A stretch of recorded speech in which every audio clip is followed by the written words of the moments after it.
ازيكم يا جماعة. عايز اتكلم عن التحكيم المصري. التحكيم المصري لابد ان هو يتطور.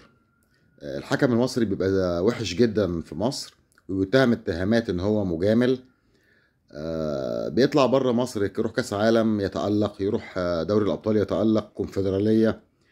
فلازم يتم تطوير التحكيم في مصر. ازاي بقى؟ مش ان احنا نجيب خبير اجنبي يمسك لجنة الحكام وخلاص، لا.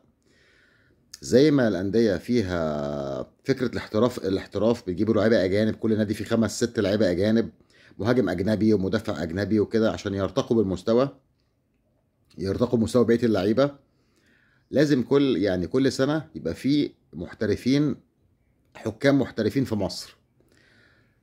5 6 حكام كده يحكموا في الدوري المصري، وتتاخد ممكن بالقرعة، ممكن بحيث إن كل نادي من الأندية اللي في الدوري ال 18 نادي هيتحكم لهم ولو كمينيمم مرة واحدة حكم أجنبي، تلف بالدور كده مثلا.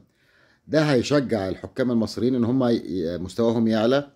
هيغيروا من الحكام الأجانب إن في استقرار في الماتش اللي الأجانب بيحكموه. هي هيخلي في منافسة، عايز أنا الأحسن أثبت نفسي، فده هيطور التحكيم المصري. فلازم خطوة زي دي تتخذ، اللي هو الاحتراف الحكام في مصر، ان الحكام الاجانب يجوا مصر بنسبة معينة بعد دراسة هم يعملوها. اتحاد الكورة، لجنة المسابقات، لجنة الحكام، يبقى في عدد من الحكام كل سنة بيتغيروا في مصر. كل سنة يعني مثلا السنة دي 5 حكام، السنة الجاية 5 حكام غيرهم كده، من أوروبا وأمريكا، أمريكا الجنوبية.